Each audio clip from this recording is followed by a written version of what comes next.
Dios les bendiga, soy el obispo Hugo Alfonso Montesinos. La palabra de Dios para nuestras vidas está llena de esperanza y nos muestra los principales pilares de la fe en nuestro Señor Jesucristo. Te invito a ver con mucha atención el siguiente mensaje. Esperamos que esta palabra pueda bendecir y fortalecer tu vida. Te invito a ver el mensaje de Dios. Filipenses capítulo 3, versículo 13. Leemos la palabra del Señor, lo hacemos en el nombre de nuestro Señor Jesucristo. Dice: hermanos, yo mismo no pretendo haberlo alcanzado o pretendo haberlo ya alcanzado. Pero una cosa hago, olvidando ciertamente lo que queda atrás y extendiéndome a lo que está adelante, prosigo a la meta, al premio del supremo llamamiento de Dios en Cristo Jesús. Tremendo versículo, ¿no? Leámoslo de nuevo, por favor. Hermanos, yo mismo no pretendo haberlo ya alcanzado, pero una cosa hago, olvidando ciertamente lo que queda atrás y extendiéndome a lo que está adelante, prosigo a la meta, al premio del supremo llamamiento de Dios en Cristo Jesús. Padre, oramos en el nombre de Jesús. Vamos ante tu presencia en esta hora, dándote gracias primeramente, Señor, por permitirnos estar juntos hoy para adorarte y exaltar tu nombre. Gracias, Señor, porque tu palabra siempre tiene algo especial para nuestra vida. Y estoy cierto y seguro, Señor, que nadie de los que están aquí, Señor, saldrá de este lugar como ha venido. Alguna palabra, alguna frase, sin duda tocará su corazón y traerá respuesta a tantas interrogantes, y traerá fortaleza y traerá bendición. Señor, gracias por lo que usted en esta hora, Señor, nos entregará. Le pedimos su gracia divina sobre cada hijo suyo para la gloria de Dios. Amén y amén, Señor. Fuerte ese aplauso de alabanza al Señor.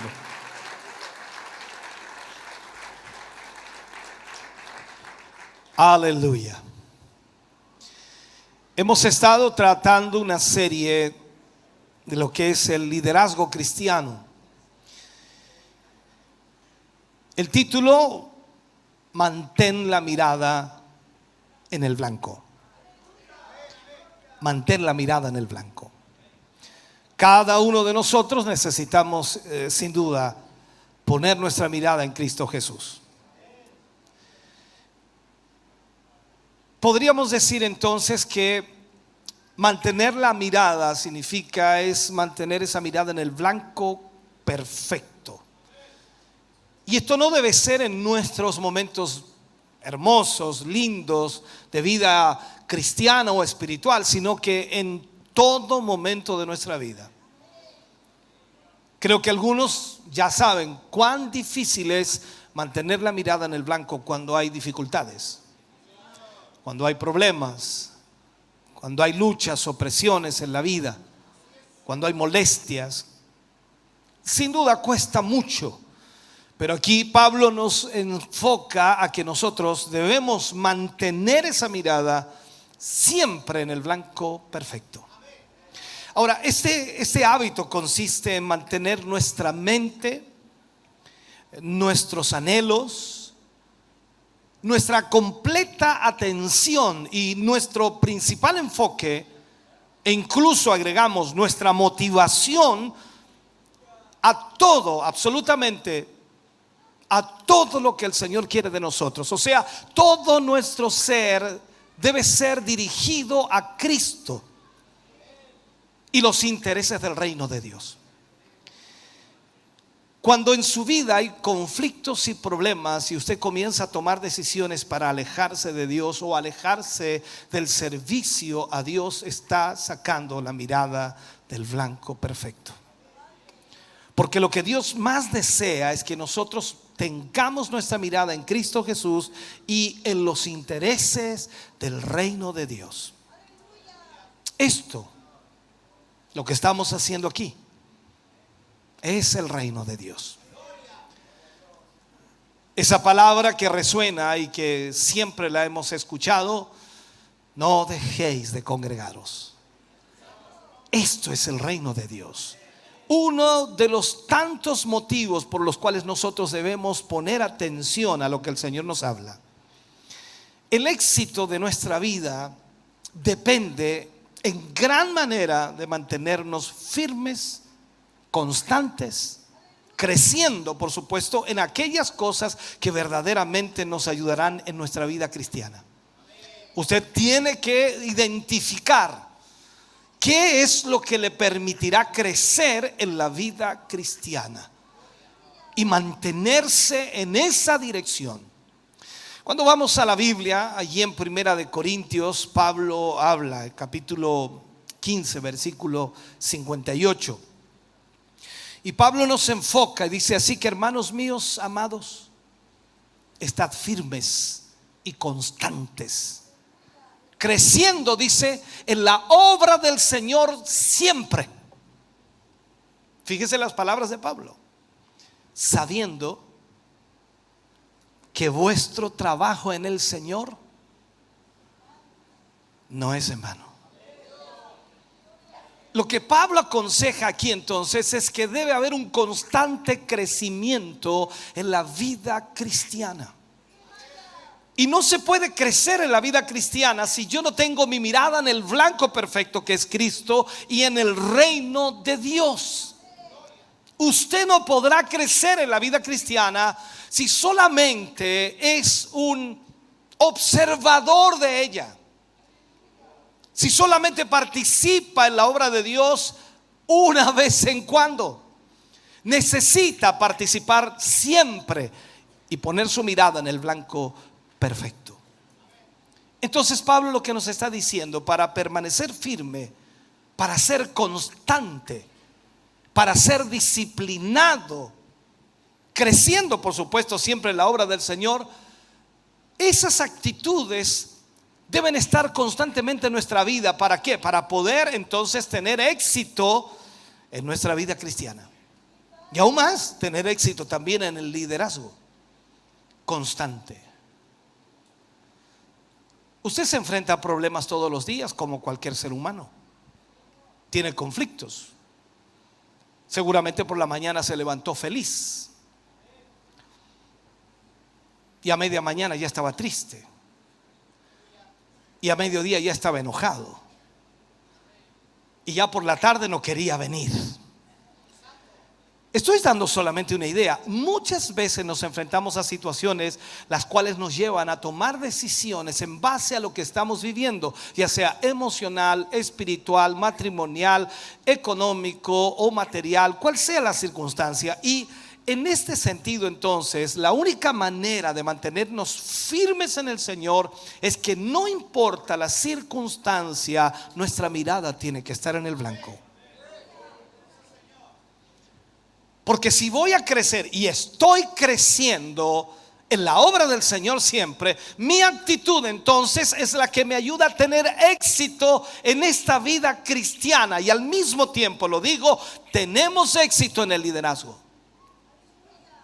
Lamentablemente, al ser inconstantes, lamentablemente, al ser distraídos, al ser irresponsables en nuestro crecimiento espiritual, a eso me refiero, eso comienza a provocar un estancamiento en nuestra vida y también un estancamiento en el servicio a Dios, y nos convierte lastimosamente en líderes ineficientes que generalmente terminan retrocediendo en vez de avanzar.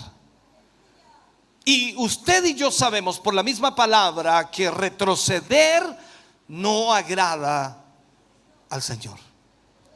Entonces aquí es donde tenemos que analizar nuestra vida con Dios. ¿Qué estamos haciendo para crecer espiritualmente? Yo sé que usted ora y usted ora mucho.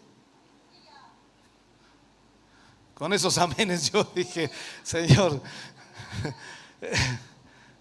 yo sé que usted también ayuna y ayuna mucho. Yo sé que usted lee la palabra y la lee mucho. Entonces, si no hace nada de eso, no es constante, difícilmente va a tener crecimiento en su vida espiritual. Porque aunque usted no entienda, la vida espiritual no crece cuando usted está aquí cantando junto al grupo, a la iglesia. Crece cuando usted se enfrenta a problemas y logra mantener su mirada en el blanco. A pesar del problema, a pesar de la dificultad, a pesar de lo difícil, a pesar de lo terrible que sea, usted pone su mirada en el blanco.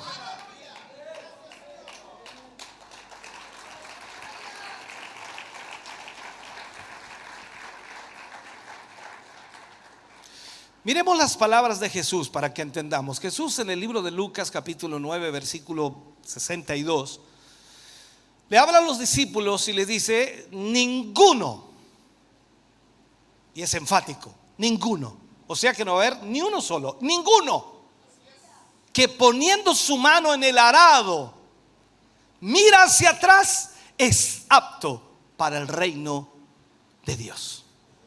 O sea, ninguno que dijo ahora sí voy a servir al Señor y de repente se volvió atrás, no es apto para el reino de Dios.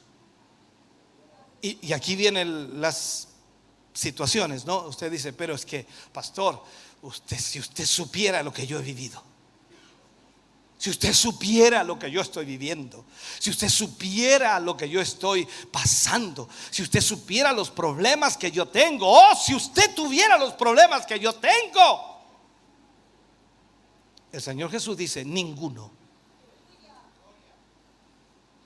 que poniendo su mano en el arado y mira hacia atrás no es apto para el reino de Dios. O sea, nadie puede liderar si en cualquier momento de su vida está mirando hacia atrás porque no tiene la conciencia de que debe ser constante en su crecimiento espiritual. Muchas veces no se tiene éxito en el servicio a Dios e incluso en nuestro crecimiento espiritual porque lastimosamente, y digo simplemente, desistimos y nos damos por vencidos. ¿Se ha dado por vencido usted alguna vez en algo? Yo creo que sí, en muchas cosas de la vida. Pero en Cristo, ¿se ha dado por vencido en alguna vez? No, hasta aquí nomás llegué yo. No, pare la cuestión. No, ¿cómo se le ocurre? No. Yo no estoy aquí para que me traten así. Yo no estoy aquí para que me traten mal. Yo no estoy aquí para que me miren así. Yo no estoy aquí para que me hablen así. Yo no estoy aquí. Ese es nuestro problema. A veces no entendemos que en este proceso de la vida cristiana Dios va a moldear nuestra vida de la forma que Él quiere y para lo que Él quiere. El problema es que nos damos por vencidos. Muchas veces, esto se puede aplicar con esa frase, dice: muchos quieren tirar la toalla. Esto es la jerga del boxeador cuando está boxeando y le están dando contra las cuerdas y el manager, el entrenador está ahí con la toalla. Si tira la toalla, el otro para de golpearlo. Si no tira la toalla, le sigue dando. ¿Y usted quiere que yo tire la toalla para que no le den más?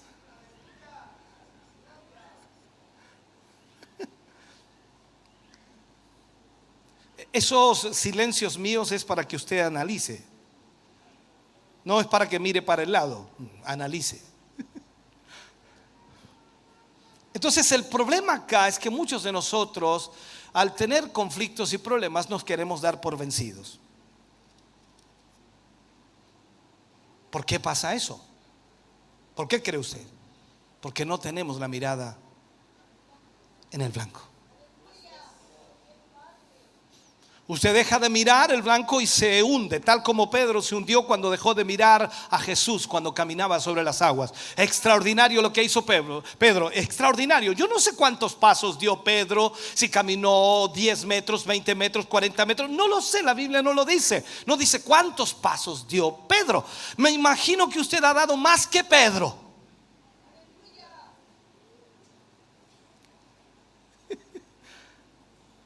Y Pedro, caminando sobre las aguas, comenzó a sentir que él caminaba y flotaba en el agua. Dijo: aquí estoy, este soy yo, mire cómo camino.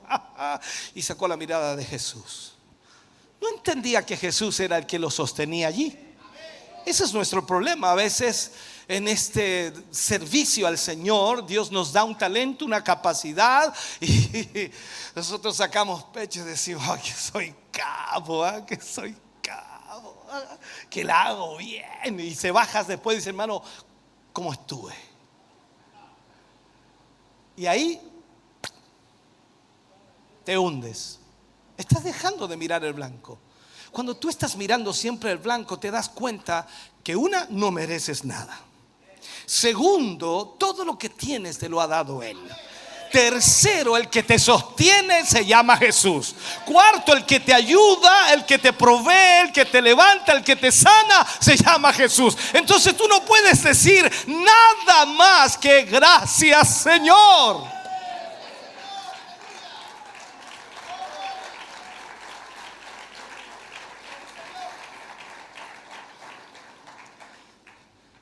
Si hay alguien que supo mantener su mente, su corazón, su visión en el blanco perfecto, fue el apóstol Pablo.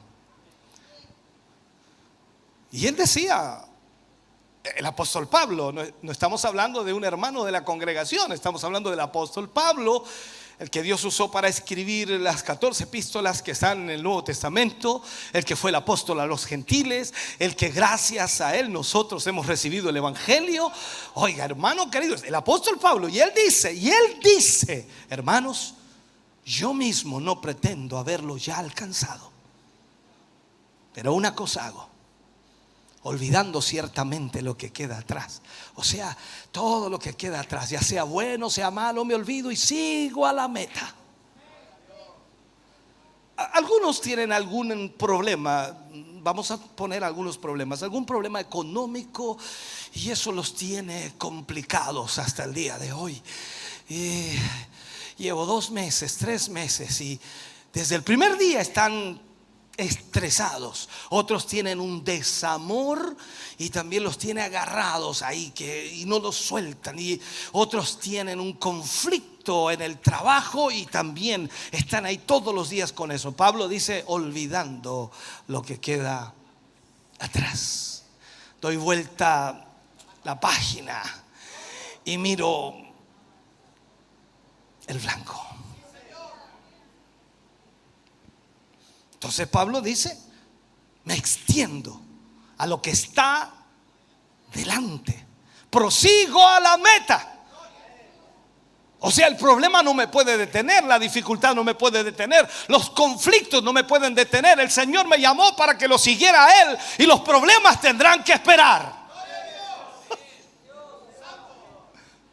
¿Por qué? Porque Pablo dice: yo prosigo a la meta.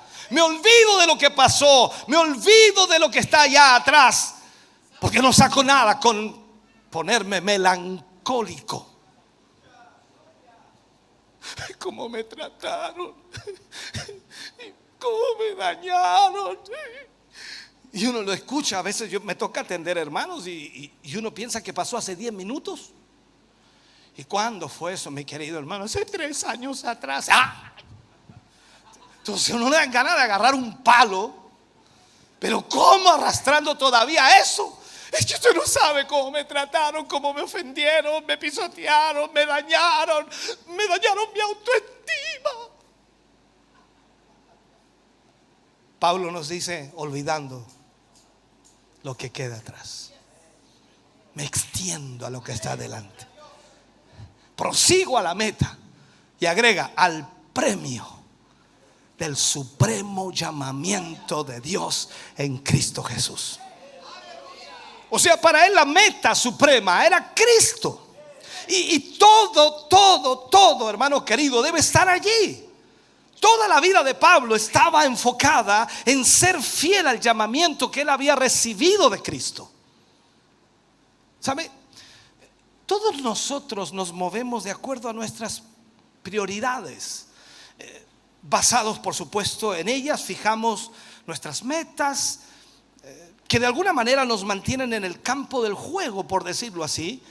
Y en la vida cristiana es importante mantenernos fieles al llamamiento que se nos ha hecho. Entonces nosotros tenemos que poner prioridades en nuestra vida cristiana. ¿Qué está primero en su vida?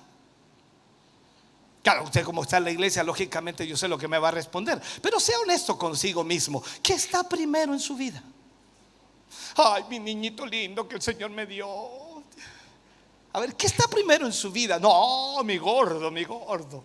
No, mi gorda. No sé cómo le dice a su esposa, a usted, mi cielo, mi tierra, mi Marte, mi Júpiter. No sé cómo le dice, pero el punto es que usted, ¿qué es lo que está primero en su vida? Porque de ahí estriba la situación más conflictiva en nuestra vida. Ser fieles al Señor, fieles al llamado.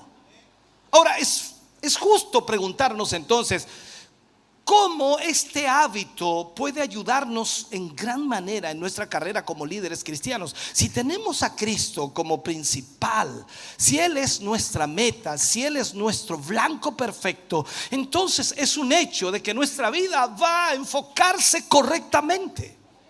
Y eso no va a evitar problemas, eso no va a evitar que tengamos conflictos, eso no va a evitar que nos golpeen o que nos dañen, pero nosotros vamos a levantarnos igual porque sabemos que el Señor está con nosotros y seguimos el blanco perfecto que es Cristo y Él nos sostiene. Aleluya.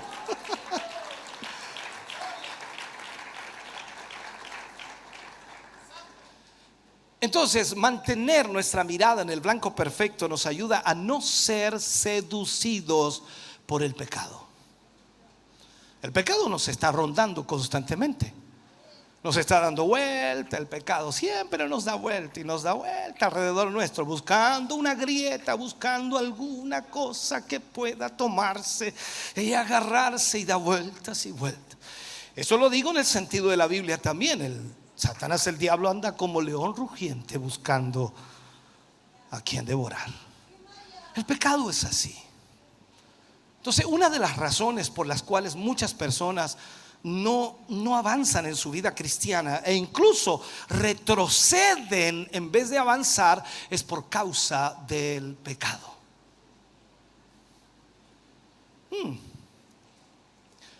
Mantener la mirada en el blanco perfecto nos ayuda a no prestar atención al pecado que nos rodea. No dejarnos seducir por ese pecado. Pero cuando usted no tiene su mirada en el blanco, usted mira para todas partes. Esto es lo mismo, pongamos en ejecución este ejemplo sencillo y práctico. Usted viene al culto.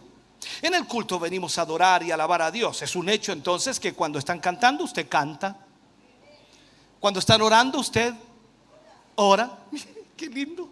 Cuando están predicando, usted escucha. Y está atento su mirada al predicador, porque no tan solo predica con palabras y sale por el parlante, sino que también predica con gestos. El rostro dice mucho, las manos dicen mucho, los movimientos dicen mucho. Cuando él se mueve rápido es porque hay algo que hay que darle énfasis. Entonces, estar atento. Ahora, si usted no está atento, y voy a suponer, ¿no?, que pasa uno para el baño y pasa el otro para el baño, usted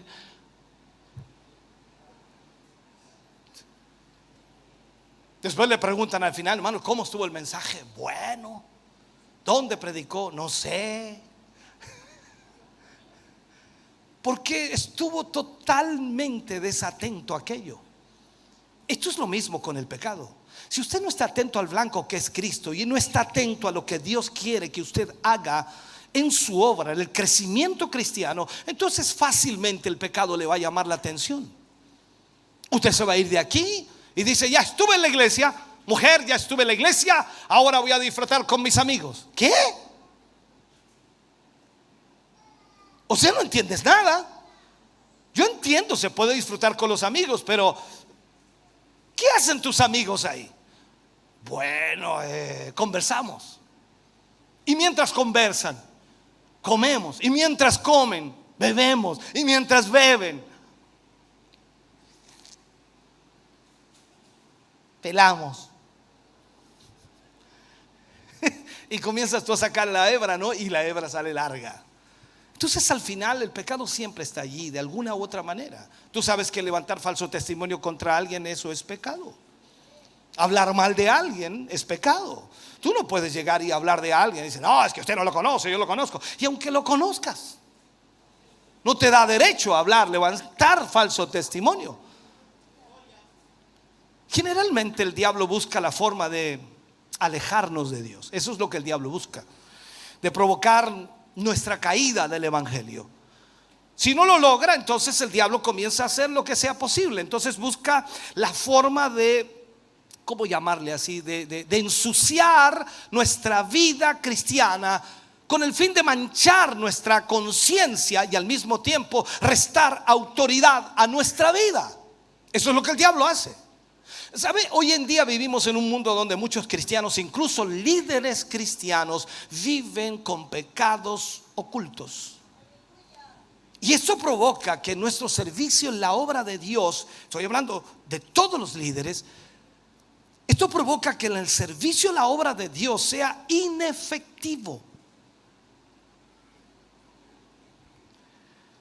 Por consiguiente, por supuesto, nuestro crecimiento espiritual se estanca, se detiene, se frena, hasta que finalmente somos arrastrados al mundo y perdemos absolutamente todo lo que Dios nos había entregado.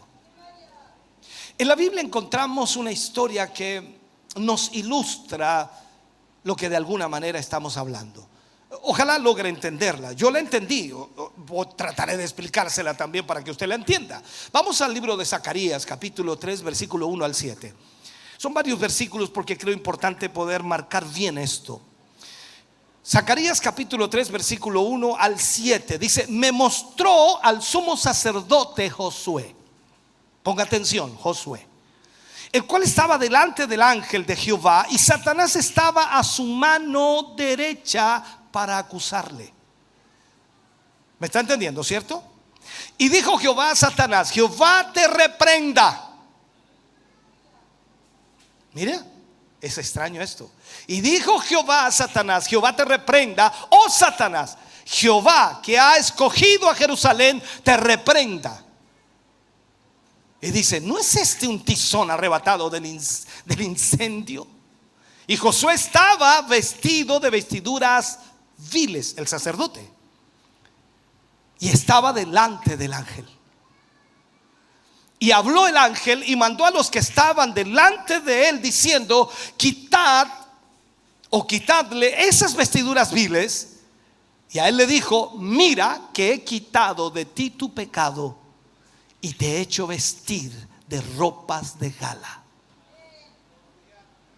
Después dijo: pongan mitra limpia sobre su cabeza. Y pusieron una mitra limpia sobre su cabeza y le vistieron las ropas, y el ángel de Jehová estaba en pie. Y el ángel de Jehová amonestó a Josué diciendo: así dice Jehová de los ejércitos: si anduviereis o anduvieres por mis caminos, y si guardares mi ordenanza, también tú gobernarás mi casa, también guardarás mis atrios, y entre estos que aquí están te daré lugar. Déjeme tratar de explicarle esto. Es importante entenderlo y verlo de acuerdo a la palabra. Aquí vemos a uno de los personajes responsables de la restauración al culto a Dios entre los judíos. Estuvimos el jueves hablando acerca de eso. Josué era el sumo sacerdote, pero Satanás había logrado hacerle caer en la inmundicia del pecado. ¿Para qué? Para evitar que éste fuera efectivo en su trabajo. Vemos entonces cómo su vida espiritual estaba tan sucia que no tenía la autoridad para ministrar delante de Dios y al mismo tiempo ejercer efectivamente su ministerio. Uno podría preguntarse, ¿qué clase de pecados eran los que Josué tenía que ensuciaban la vida de este sumo sacerdote? ¿Qué pecado había? Consideremos entonces los pecados que habían cometido los judíos, en lo que habían caído. Esto sucedió en el tiempo de posdeportación. Y al mismo tiempo, el profeta Ageo, el profeta Zacarías y también Malaquías los amonestaron. Uno podría imaginarse en qué consistía la inmundicia de Josué. Vemos, por ejemplo, los pecados comunes en este periodo, porque lo analizamos y podemos ver lo que estaba sucediendo. Uno de ellos era que había una indiferencia al progreso de la obra de Dios, una indiferencia hacia el progreso de la obra de Dios. O sea, el pecado de ellos, de Josué en este caso, era una indiferencia. Podemos ver que Ageo, por ejemplo, cuando le habla a los judíos, les dice que ellos habían abandonado la construcción del templo y se habían preocupado más de sus propias casas. ¿Cuál era el pecado entonces? La indiferencia al progreso de la obra de Dios. Usted puede venir 1500 veces aquí y no tiene ningún interés si progresa o no progresa. Eso es pecado delante de Dios. Usted puede ir a su local 1500 veces y le da lo mismo si progresa o no progresa. Eso es pecado delante de Dios. Lo segundo que vemos en esto es que los sacerdotes no preparaban adecuadamente los sacrificios del templo, tal y como lo muestra Malaquías. Recuerde que ellos traían lo peor del ganado. Es como decir, le vamos a llevar al Señor lo que hay nomás. No buscaban entre ellos lo mejor, no, buscaban lo que hubiera, cualquier cosa. Eso es como decirle, Señor, yo te voy a entregar lo que tengo, esto es lo que soy, no soy más. Yo debo hacer lo mejor para Dios siempre. Y este era el problema de los sacerdotes. Tercero, las ofrendas eran inapropiadas por parte del pueblo. Como dije, ofrecían a Dios el siervo cojo o enfermo, tal y como lo muestra Malaquías. Ellos lo hacían así. Lo tercero, cuarto, era el robo del diezmo y las ofrendas. Aquí quedó más silencio todavía.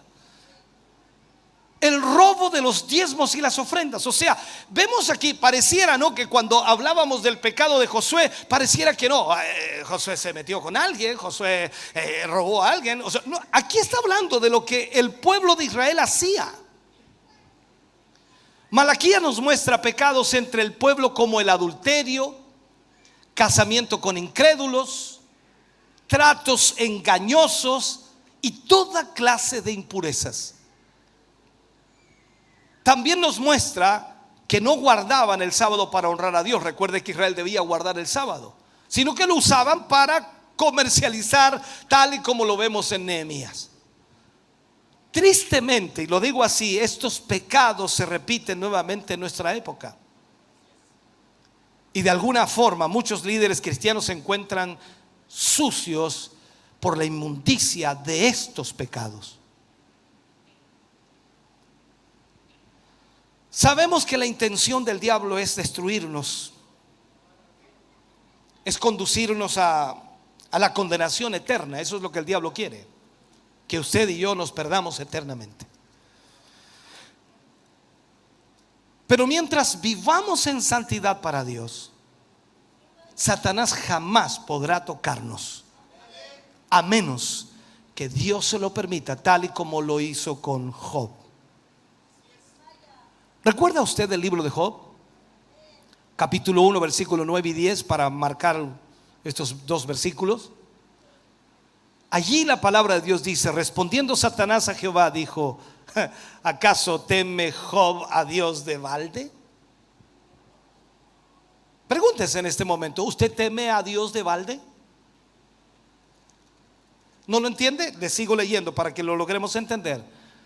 ¿No le ha cercado alrededor a él y a su casa y a todo lo que tiene? Al trabajo de sus manos ha dado bendición, por tanto sus bienes han aumentado sobre la tierra. Entonces ahí Satanás dice: ¿acaso sirve o de alguna manera teme Job a Dios de balde?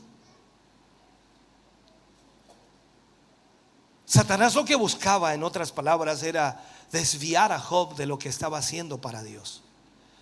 Por esto mismo Satanás sabe que lo que tiene que hacer es contaminar nuestra vida con el pecado. ¿Para qué? Para romper nuestra comunión con Dios y automáticamente volvernos menos efectivos en el testimonio de su gracia. Usted puede predicar, yo puedo predicar, podemos cantar, podemos tocar algún instrumento, podemos servir en la iglesia, podemos hacer muchas cosas, porque son muchas cosas mecánicas, por lo que hemos aprendido, por lo que sabemos, en fin. Pero cuando hablamos de ser efectivos, hablamos de vivir en santidad para Dios.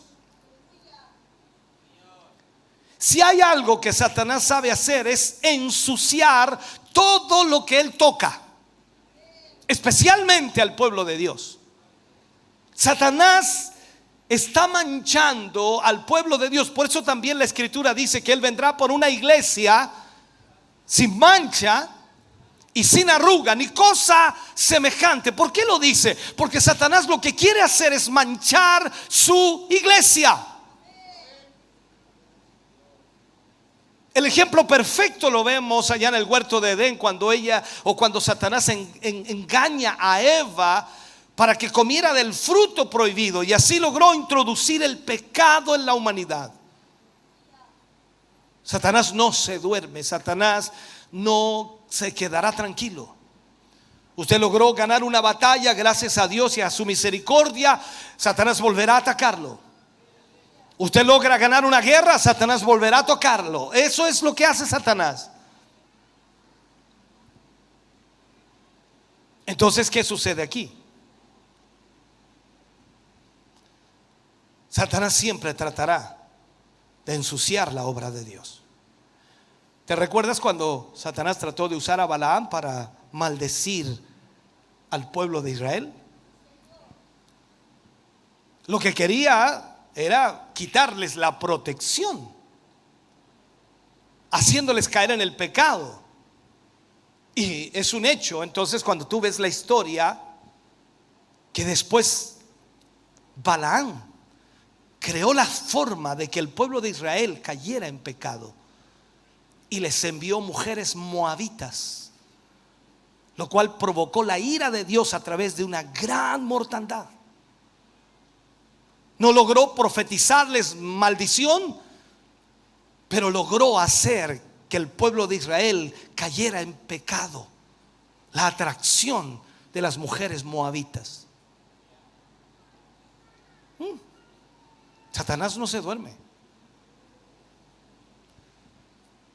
En el libro de Hechos vemos cómo llenó Satanás, eso es lo que dice Pedro cuando habla con estos personajes, cómo llenó Satanás el corazón de Ananías y Zafira para que mintiesen acerca de la propiedad que habían vendido, y así murieron por su mentira. Sabes, hermano, yo creo que Dios tiene tanta misericordia hoy.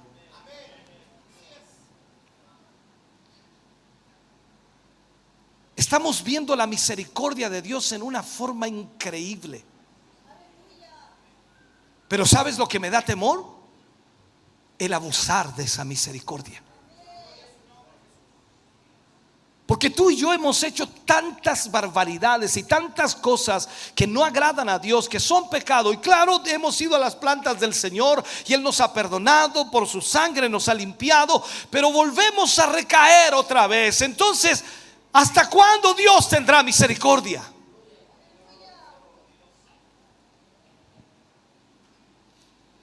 En el libro de Apocalipsis vemos a una mujer de manera simbólica llamada Jezabel, quien bajo el título de profetisa dice que inducía a la iglesia de Tiatira a fornicar y a comer de lo sacrificado a los ídolos. Hoy estamos viendo tanta aberración. Ya no sé ni cómo decirlo, no quiero usar alguna palabra inadecuada, pero estamos viendo tanta basura dentro de la iglesia cristiana. Y no hablo de esta, sino hablo en el mundo entero.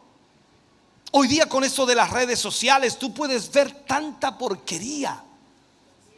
Iglesias en donde los predicadores utilizan una serpiente, iglesias en donde todos van desnudos, iglesias en donde todos son homosexuales, iglesias en donde no hay ningún tipo de santidad.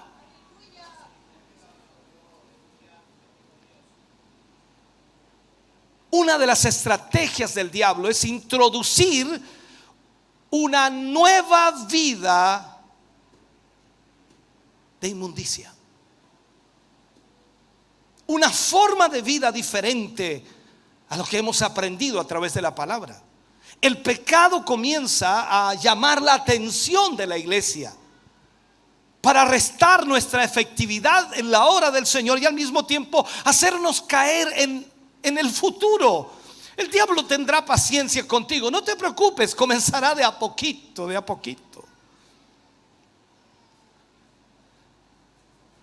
Eso es lo que el diablo hace. Por eso es de suma importancia que los líderes cristianos se cuiden a sí mismos, ya que ellos mismos son su propio instrumento para servir al Señor. Vamos a trabajar con tanto mayor éxito cuando mejor sea nuestra condición espiritual. En otras palabras, generalmente efectuaremos mejor la obra del Señor, y lo digo así de esta manera, cuando los dones, cuando la gracia que hemos recibido se hallen, por supuesto, en un buen orden, y al mismo tiempo vamos a poder hacer lo correcto. Y vamos a hacer lo correcto aunque las cosas no estén bien, aunque, como dice alguien, no nos esté yendo bien. Es por eso que la exhortación de Dios a todos sus líderes es mantenerse limpios. Y si no lo están, deben limpiarse de toda contaminación, de toda inmundicia, para que su servicio sea efectivo, tal y como se lo dijo al sumo sacerdote Josué. Esta es la promesa de Dios. La promesa de Dios a todos sus siervos, a todos los que Él llama, a todos los que Él pone a servir en la obra del Señor. Y esta es la razón que debemos nosotros esforzarnos por mantenernos limpios. Pero la pregunta es, ¿cómo logramos eso, pastor? Ya sé, usted está preguntando, pastor, ¿cómo logro eso? Veamos lo que dice la Biblia, veamos lo que enseña al respecto. La palabra nos exhorta a despojarnos de todo peso del pecado. Si comprendemos esto, entonces nos vamos a dar cuenta de la importancia de mantenernos limpios delante de Dios, ya que de lo contrario, lastimosamente, nuestra vida espiritual y nuestro liderazgo va a estar estorbado para el crecimiento. Y de allí, por supuesto, que la palabra del Señor nos exhorta a saber correr la carrera que tenemos por delante. Eso es lo que Pablo dijo a Hebreos capítulo 12, versículo 1 y 2. Les habla de esta manera, le dice: por tanto, nosotros también, teniendo en derredor nuestro tan grande nube de testigos, despojémonos de todo peso y del pecado que nos asedia, y corramos con paciencia la carrera que tenemos por delante.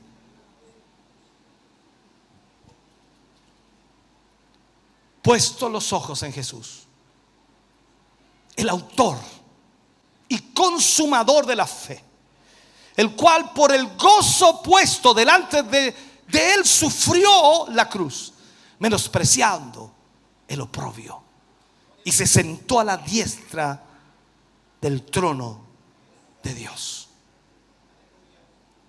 Aquí se nos habla de una carrera donde lo importante, podríamos decir, no es lo importante llegar primero, sino de una carrera de resistencia. ¿Corrió alguna vez una carrera de resistencia? Yo sé que alguno podría haber sido velocista acá, porque los veo con cara de velocidad. Pero yo recuerdo correr una carrera de resistencia. Yo era rápido, corría mucho. Ni le voy a decir cómo me decían, porque si no después se va a acordar. El punto es que me hicieron correr una carrera de resistencia. Yo pensé, yo corro rápido, no hay problema. El problema no era llegar primero, era resistir la cantidad de kilómetros. Corrimos 15 kilómetros. Yo a los 6 kilómetros no daba más.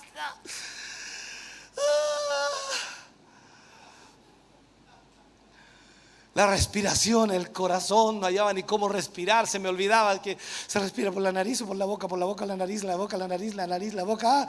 Ay, Dios mío, me ahogaba, no podía. Y lo otro, yo lo más tranquilo. Y yo ya muriéndome. Kilómetro 10, renuncié. No fui capi. Y ahí me di cuenta que una carrera de resistencia es muy compleja. No es igual que una carrera rápida de 50 metros, 100 metros. No es lo mismo. La carrera de resistencia, lo importante es completarla. Ahora, este texto sugiere la idea de una competencia atlética. Eso es lo que está Pablo hablando en un gran anfiteatro, un gran estadio que nos enseña cómo correr la carrera cristiana. Eso es lo que está tratando de enfocarnos. O sea, debemos correr inspirándonos en la vida de los héroes de la fe. Cuando Pablo dice tenemos una gran nube de testigos, nosotros lo aplicamos rápidamente y decimos de acuerdo a la teología, dice no significa la gente que nos está mirando. No, teniendo en derredor nuestro tan grande nube de testigos. ¿A qué se refiere? Los testigos, se refiere Pablo allí, la palabra que se traduce como en griego dice martus, literalmente mártir, o sea, son los héroes de la fe del pasado, todos los que aparecen allí en el capítulo 11 de Hebreos, los cuales no son simples espectadores, sino que son verdaderos ejemplos que inspiran a los corredores, así como lo hizo Pablo, así como lo hizo Juan, así como lo hizo Pedro, así como lo hicieron los discípulos, yo también tengo que hacerlo.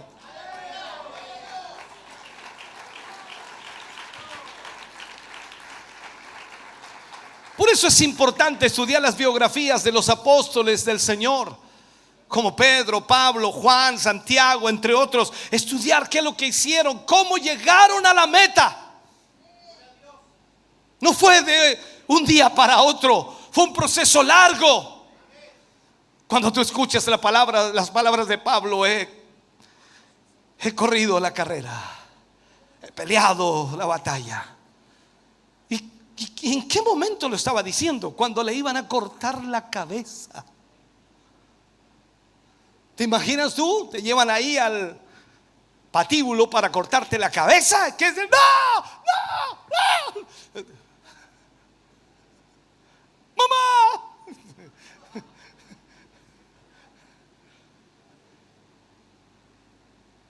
¿Cómo terminaron ellos? Muertos por la causa de Cristo. ¿Cómo terminarás tú? ¿Cómo terminaré yo? Si cuando alguien te mira feo te afecta, cuando alguien habló a alguien te afecta, cuando alguien dijo algo en las redes sociales ya no puedes dormir.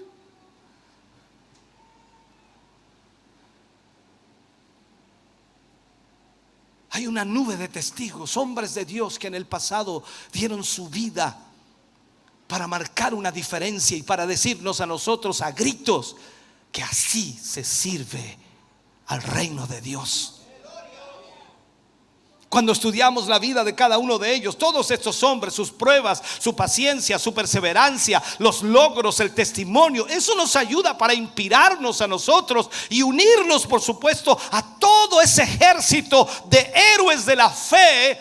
Y por ello, por supuesto, tenemos que entender esto, que debemos nosotros correr esta carrera como ellos también la corrieron, teniendo en cuenta esa grande nube de testigos. Pablo también dice: debemos despojarnos de todo peso del pecado. ¿Hay algo que tengas que despojarte? ¿A qué se refiere esto? Los corredores griegos tenían la costumbre de desnudarse antes de la carrera con el fin de eliminar cualquier peso que pudiera hacerlos menos veloces.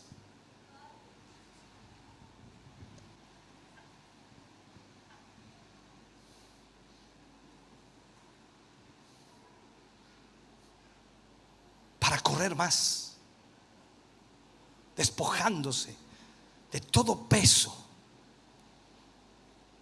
De igual manera, nosotros los creyentes debemos despojarnos de todo peso que nos angustie, y en especial del pecado que nos asedia, para que de esta manera busquemos la limpieza a través de la confesión de nuestros pecados, recordando que Cristo nos perdona. Cuando usted va al libro de Juan, primera de Juan 2:1, dice: hijitos míos, estas cosas os escribo para que no pequéis. Y si alguno hubiere pecado, abogado tenemos para con el Padre, a Jesucristo el justo. Despojémonos. Esta carrera debe correrse con mucha paciencia, ya que no se trata de llegar primero, sino de saber cómo llegar. Yo creo que usted ha visto muchas carreras en donde algunas personas se han lesionado y lo importante era llegar a la meta. Hubo un atleta que lo esperaron no sé cuántas horas para que llegara a la meta.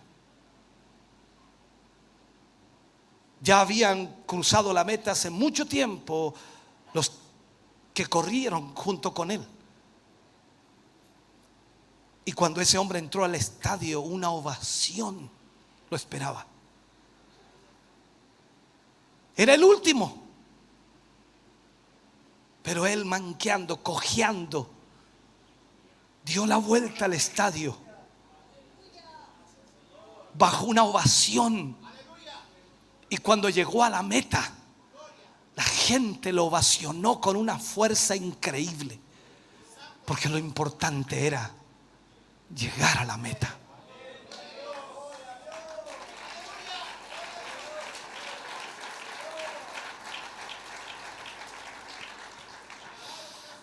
Corramos con paciencia la carrera que tenemos por delante. La palabra paciencia en este versículo viene del griego hipómene, que literalmente significa en realidad constancia, resistencia o perseverancia. Y en este sentido, por supuesto, significa ser paciente, saber resistir, saber perseverar en la vida cristiana. La Biblia también nos habla, dice que Él no pondrá más carga sobre nosotros que la que podemos resistir o llevar o cargar, y que juntamente con la prueba Él nos dará la salida. O sea, usted y yo tenemos una resistencia y Dios conoce esa resistencia. Una de las cosas que he aprendido en la vida cristiana es que Dios no va a permitir algo que me destruya. el Señor lo que permite es algo que me hace crecer. Y aunque sea difícil para mí, y aunque sea imposible para mí, y aunque lo vea terrible, sé que me hará crecer. Pero yo debo tener resistencia, y debo tener perseverancia, y debo tener paciencia para esperar lo que Dios quiere hacer a través de aquello.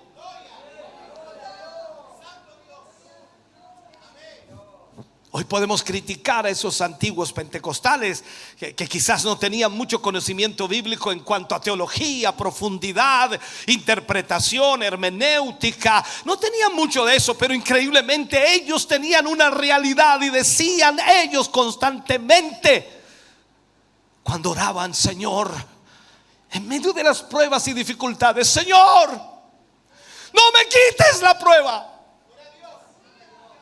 Ayúdame a pasarla.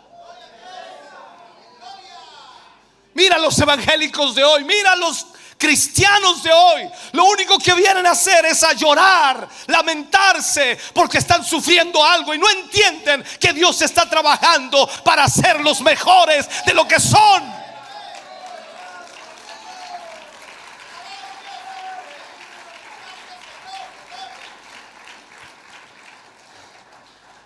Llegarán momentos, y te lo aseguro, en nuestra vida donde las críticas y las pruebas se van a intensificar de tal forma, de tal manera que parezca mejor retroceder. No, yo no sigo así. Mira la gente lo que habla de mí, mira lo que dice de mí, mira lo que habla. Esto es como preguntarle a ustedes qué han oído de mí. Oh, Dios. La gente habla lo que quiere. No tienen idea de lo que sucede, pero hablan lo que quieren. Tienen ojos, pero no ven. Tienen boca, pero no hablan. Y aplicable es porque hay gente que no tiene idea de nada. ¿Y qué tenemos que hacer? ¿Desistir? ¿Retroceder? Tenemos que permanecer, estar firmes. No importa que el diablo nos dé duro, Dios nos recompensará. Él es fiel. Él conoce nuestro corazón y nuestra vida, y Él sabe lo que usted y yo estamos haciendo para el Señor.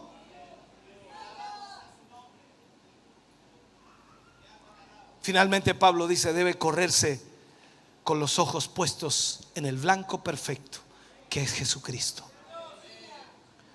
Puesto los ojos en Jesús, el autor y consumador de la fe, el cual por el gozo puesto delante de él sufrió la cruz, menospreciando el oprobio, y se sentó a la diestra del trono de Dios. Jesús es nuestro mayor ejemplo para perseverar en esta vida cristiana.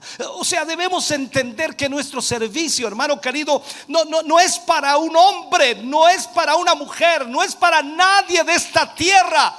Nuestro servicio, nuestra lealtad, nuestra función de agradecimiento es a Cristo Jesús, el que nos salvó, el que nos redimió.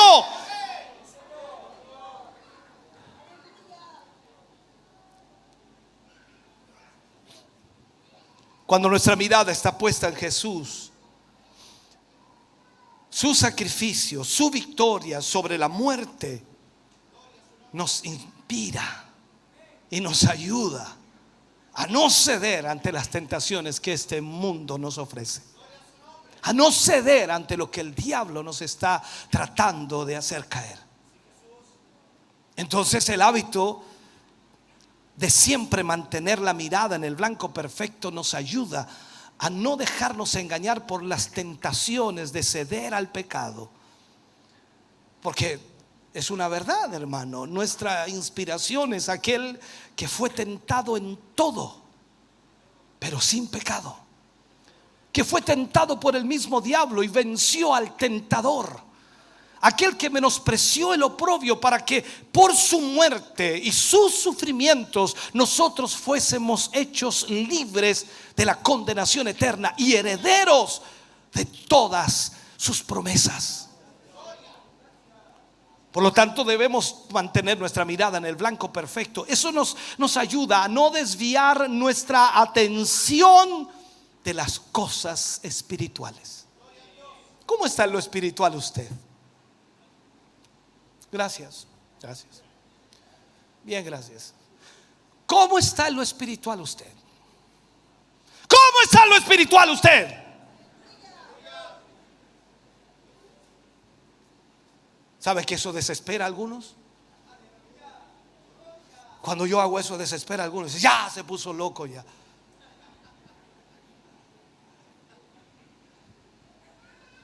Pero es la verdad. Nuestro Señor Jesucristo, escuche bien, insistió repetidas veces en que no nos afanáramos en las cosas de este mundo, sino en priorizar en el reino de Dios. Que nosotros busquemos el reino de Dios y su justicia, y que todas las demás cosas nos vendrán por añadidura. Es lo que le dijo: busca primero el reino de Dios y su justicia, y todas las cosas os serán añadidas. Y es todas las cosas para usted. Unas cuantas cosas, unas pocas cosas, un par de cosas, todas las cosas. ¿Y qué cosas necesita? Nómbreme algunas que necesita, por favor. Come on, vamos. Alimento necesita la hermana, vestuario, plata, oro, perlas preciosas, salud, una casa nueva.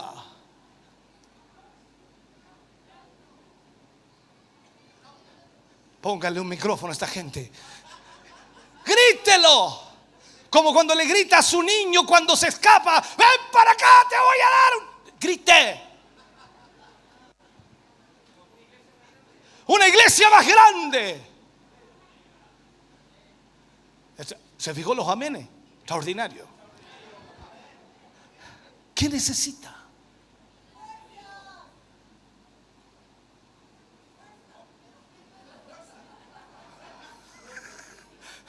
Yo le escuché puertas.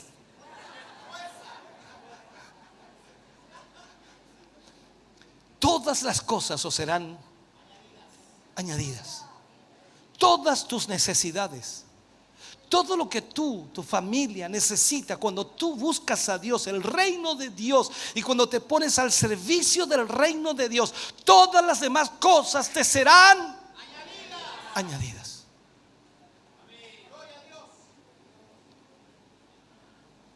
Nuestro Señor anhela que todo nuestro corazón le pertenezca. Y el principal de los mandamientos, así lo dice Marcos 12:30, miren: amarás al Señor tu Dios con todo tu corazón, con toda tu alma, y con toda tu mente, y con todas tus fuerzas. Este es el principal mandamiento.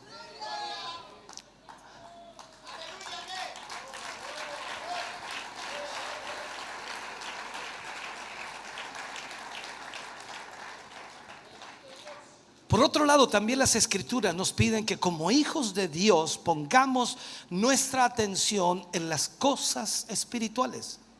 Pablo le habla a los Colosenses en el capítulo 3, versículo 1 al 3, dice: si pues habéis resucitado con Cristo. ¿Usted resucitó con Cristo? Ok, si pues habéis resucitado con Cristo, buscad las cosas de arriba, donde está Cristo sentado a la diestra de Dios. Y sigue diciendo: poned la mira en las cosas de arriba, no en las de la tierra, porque habéis muerto y vuestra vida está escondida con Cristo en Dios.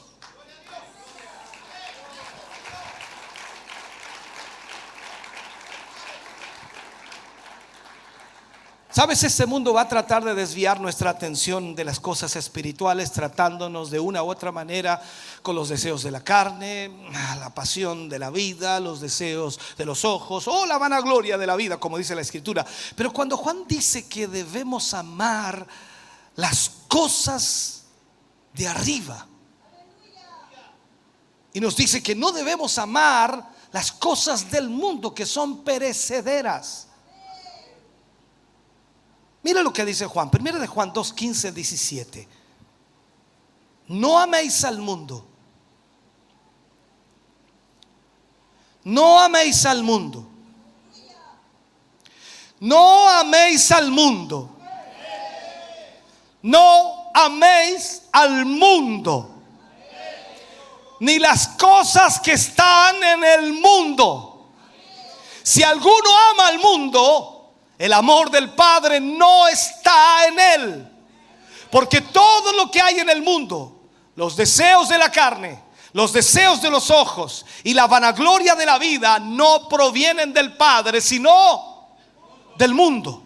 Y el mundo pasa y sus deseos, pero el que hace la voluntad de Dios permanece para siempre.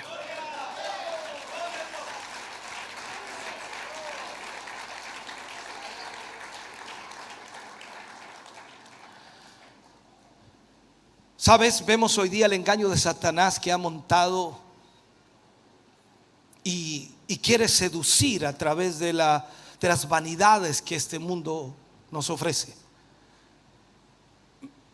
El mundo ofrece como una feria de vanidades donde se encuentran toda clase de mercancías: casas, tierras, negocios, honores, ascensos, títulos, países, reinos, concupiscencias, placeres, toda clase de delicias.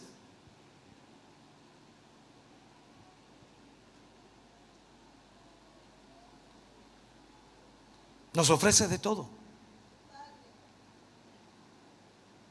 Esposas, maridos, hijos, amos, criados, vidas, sangre, cuerpos, alma, plata, oro, perlas, piedras preciosas y muchas cosas más. En ellas se encuentra también constantemente los engaños, los juegos, las diversiones y estafadores de toda especie.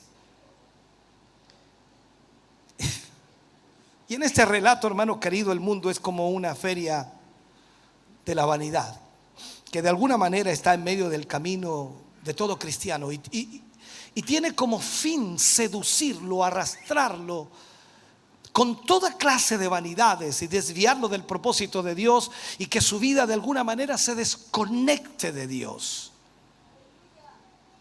Por eso no debemos desviar nuestra mirada del blanco perfecto que es Cristo Jesús. Todos los cristianos estamos expuestos a toda clase de seducción, toda propuesta que pretenda alejarnos de la comunión de nuestro Dios, debemos desecharla. Sin embargo, antes de poner la mirada en estas cosas, debemos poner todo nuestro interés en las cosas espirituales. Si pues habéis resucitado con Cristo, buscad las cosas de arriba, donde Cristo está sentado a la diestra de Dios. Poned la mira en las cosas de arriba, no en las de la tierra, porque habéis muerto y vuestra vida está escondida en Dios.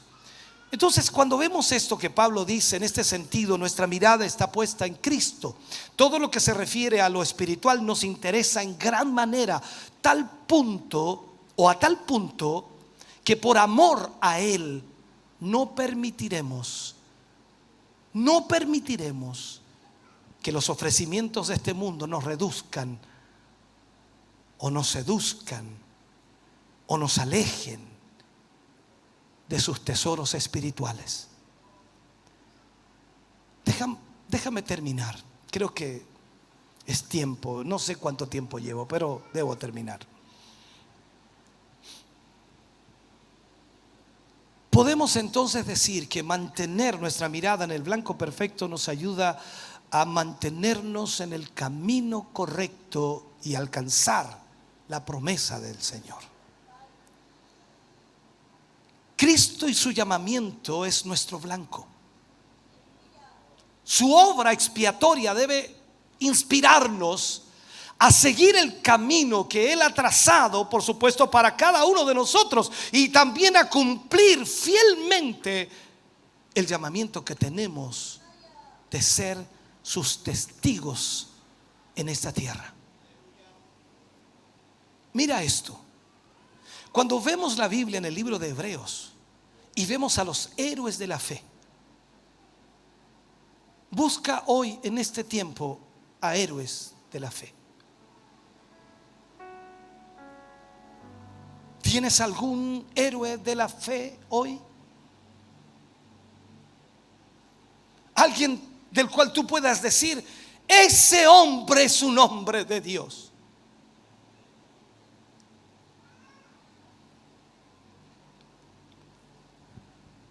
Cuando Pablo habla y cuando Pablo escribe, y él dice: las cosas que han quedado atrás ya no les hago caso. No miro hacia el pasado para cargar sobre mi vida algo que me puede dañar. Lo que el mundo incluso nos pueda ofrecer, las pruebas, dificultades, no nos hacen desviar el camino, porque Cristo y su llamamiento es nuestra meta principal y nuestra meta suprema. Por esta razón Pablo entonces escribe, y sabía que nada lo desviaría del ministerio, del llamado que el Señor le había hecho. En el libro de los Hechos, en el capítulo 20, versículo 24, encontramos estas palabras.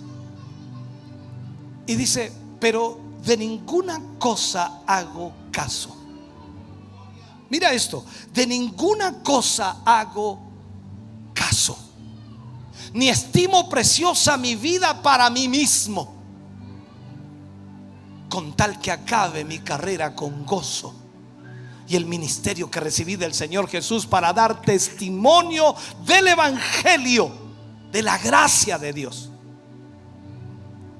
Hermano, comprender que nuestra fidelidad, que nuestro llamamiento, que nuestro esfuerzo, que nuestro sacrificio están en función de Cristo y no del hombre, no de la mujer, no de esta tierra, nada de esta tierra.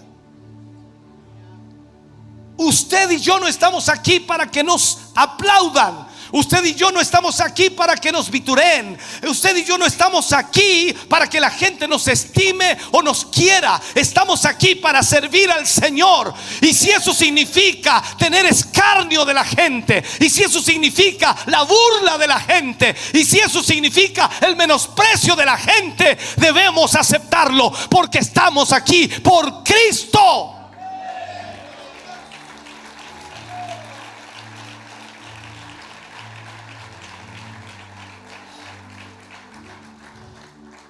Debemos mantener nuestra mirada en el blanco perfecto que es Cristo.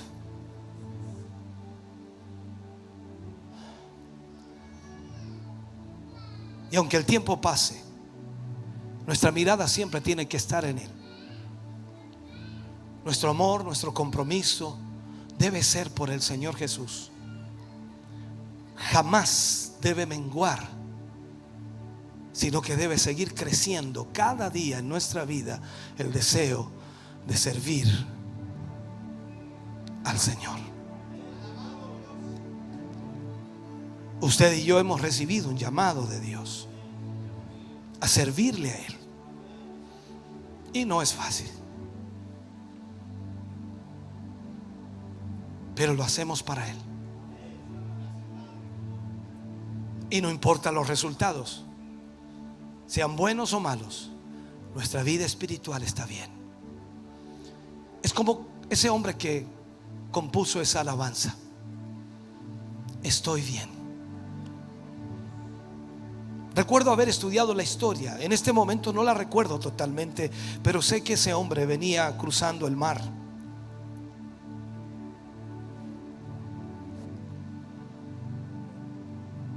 Su mujer, sus hijas habían fallecido, habían muerto.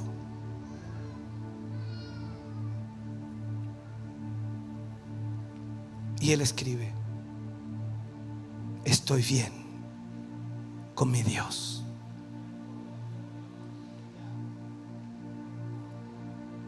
Perder un ser querido, por el motivo que haya sido, a veces trae a la gente enojarse con Dios. Pero ese hombre escribió: estoy bien con mi Dios. Cuando logramos entender el llamado que Dios nos hace a servirle a Él, no importa lo que esté sucediendo, vamos a decir: estamos bien con mi Dios. Déjame orar, por favor. Y quiero hacer este llamado aquí adelante, porque no es fácil servir al Señor.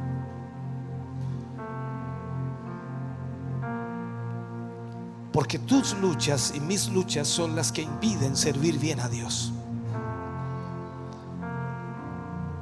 Cuando tú le das más valor a tu vida,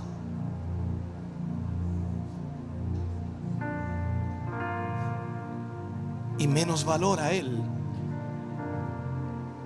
todo se hace un problema. Este es el momento de pedirle al Señor que nos ayude.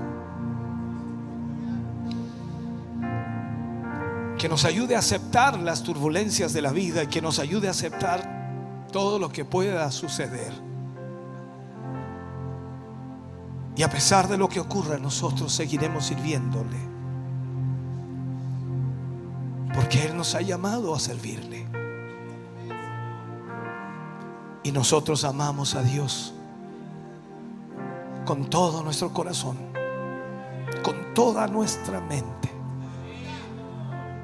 con todas nuestras fuerzas, con toda nuestra alma. Hermano querido, este es un momento donde solo el Espíritu Santo puede tratar contigo. No hay ninguna palabra que pueda abrir en tu mente y corazón aquello que está obstaculizado. Solo el Espíritu Santo puede romper con todo aquello que impide que Dios se glorifique a través de ti. Toda esta palabra es para poder entender que debemos mantener nuestra mirada en el blanco perfecto. Ese blanco es Jesús. El mundo te busca, el diablo te rodea, tratando de dañarte, tratando de sacarte del enfoque, tratando de destruirte poco a poco. Y hasta hoy solo la misericordia de Dios te ha sostenido. Si tú miras a tu alrededor, muchos ya no están aquí. En tu local muchos ya no están. El enemigo ganó la batalla. Los está destruyendo. Y tú tratas de alentarlos y ves que hay una muralla que no puede ser franqueada, porque ellos no logran entender lo que está sucediendo. Ellos tienen miles de excusas para darte, cientos de motivos por los cuales no volverán a la iglesia, no volverán a servir a Dios. Pero tú y yo con esta palabra sabemos que no hay ningún motivo para detenerse. No hay nada para estancarse. Porque si ponemos nuestra mirada en el blanco perfecto, no importa lo que suceda a nuestro alrededor, Dios en su tiempo lo arreglará. Dios en su tiempo lo ordenará. Dios en su tiempo hará lo que debe hacer. Pero yo debo buscar a Jesús y debo poner mi mirada en ese blanco perfecto para realmente poder caminar en el Señor. Estamos contentos de que hayas visto y escuchado este mensaje. Creo con todo mi corazón que Dios le ha bendecido. Quiero invitarles a suscribirse a mis redes sociales, donde tenemos contenido que le ayudará a alimentar su vida espiritual.